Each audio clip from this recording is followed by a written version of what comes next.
now been affirmed by the Supreme Court. That's Mr. Anthony Ofiade, one of the aggrieved members of the Anambra PDP, asking INEC to declare their candidates as the authentic occupants of that seat. Well, joining me in our Abuja studio is a member of the House of Representatives and also of the Kenemekai group, who believes that the protesters don't have a ground to seek the Anambra legislative seat. Honorable Linda Kweazo joins us now. Thank you so much for joining us, Honorable. Let me start by asking you, the Supreme Court judgment is not in the favor of your group, and one will be asking the question, why are you and your group still staying in what these people call an illegal seat for you and some of the members who currently hold the seats in the National Assembly?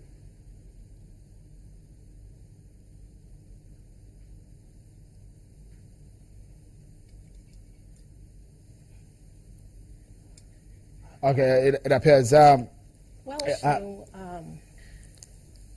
I think really maybe I'll need to send you copies of the judgment because what you said now definitely is not correct. The Supreme Court judgment is in our favor. Let me just break it down for you. What was before the Supreme Court really was the fight for the soul of the party. And this was stated clearly by Okoro JSC, who delivered the lead judgment. Because he set aside the decision of the Court of Appeal, because according to him, the Court of Appeal went on a frolic talking about which organ of the party should conduct election, has the party conduct election. That because they did that, it was a frolic. So they set it aside and said that what was before the court was the fight for the soul of the party. Who is the chairman of PDP in Anambra State? And Supreme Court, in their wisdom, specifically said that they upheld the order of Nganjiwa J, given in Port Harcourt, that is now FHC/Oka, that is now in Oka Federal High Court, wherein Nganjiwa J gave an interlocutory order saying that Gwegwego is the chairman, the supplementary chairman of PDP in Anambra State. So to that extent, yes, that judgment was in their favor. At no point was the issue of primaries candidates before the courts. Because I'll tell you, even their counsel, in one of the issues he formulated for Supreme Court to determine, said that was their matter, a matter that dealt with Section 87, because their position was that it was not a matter that dealt with Section 87 of the Electoral Act. Now, that Section 87 talks about primaries. So if their counsel conceded that this had nothing to do with primaries, obviously we can't even be talking about this, and we were not parties. So all this, I really don't understand why they are reading this judgment in another language, because the Supreme Court, when they actually went quickly, let's take this. Let's take it one after the other. Just so that if you're hearing me, the fact remains that I've seen the judgment, I've looked through it, but one thing that is dominant out of the court cases that we have seen and heard is the fact that INEC has been advised to take the names coming from the authentic, according to the court, leadership of the party, which means that the names that were submitted by the Kenemekai leadership is the fake one. That's what the judgment interpreted, and that's what it looks like. Shehu, let me make something clear to you.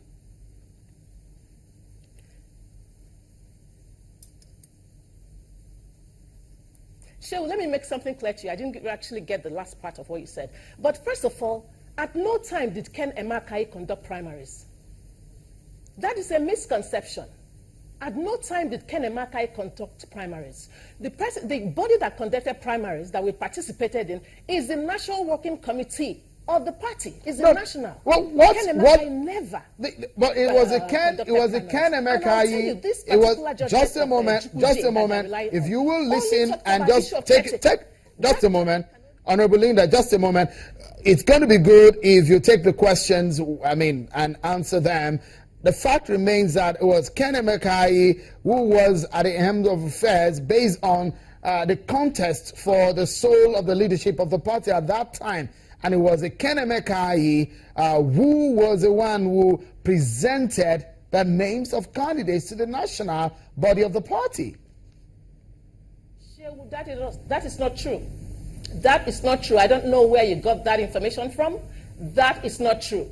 In fact, in the Supreme Court clarification, the INEC, even in their averment, said that they collected the list from the National Working Committee of the party, signed by the national chairman and the national secretary. So this misconception that you have that Mekene Makai submitted list is not true. In fact, it's settled law that the state chapter of the party cannot conduct primaries. Okay, then who submitted your names? No way who was the chairman at the time who submitted your names to the national body of the party?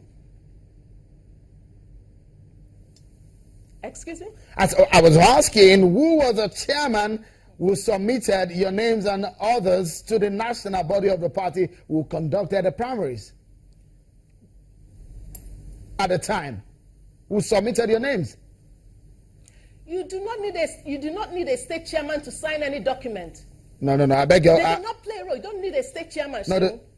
Okay, the question is now, who was the chairman at the time you ran for primaries in Anambra State for the seat you are currently occupying? Well, the issue was in court.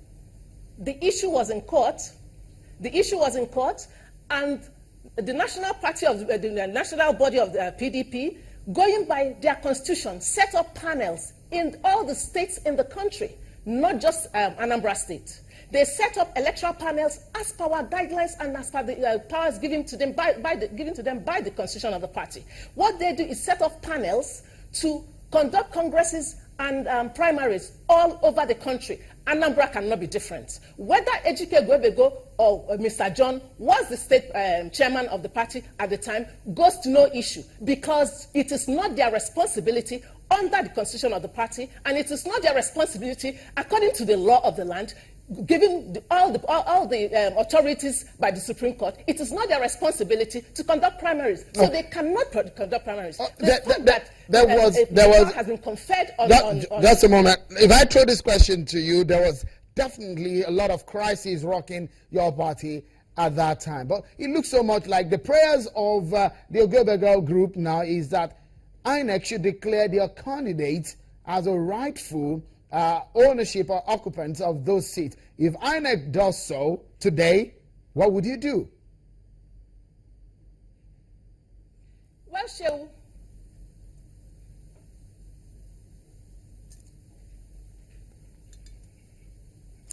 Shehu, I'll tell you this. I have faith in the fact that INEC is a body set up by law of the land. And I believe that they will respect the law. There is a Supreme Court judgment. All they need to do is look at the judgment. At no place, and I'll tell you, Shehu, in the clarification, Okoro JSC said, when he refused the application to clarify, he said, where in the judgment did we say that you should issue certificate of return to persons in the list of Ejike Ogwebego? That is the Supreme Court talking now. They now said, it is untrue that parties do not understand the import of our judgment.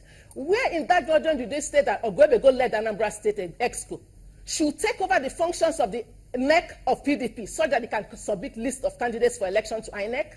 I think counsels are not fair to this court when they say they do not understand the judgment. The judgment is very clear. At no point did the Supreme Court talk about, when they were entertaining SC37, at no time did they talk about primaries or the candidates. So they could not have pronounced on it. That was why they said, please, in the judgment, tell me where we talked about that. Honorable Linda, so I believe that INEC, being a law-abiding body, would respect the law. My question is, if today INEC rules in favor of the candidates of the Ogwebego group, what would you do?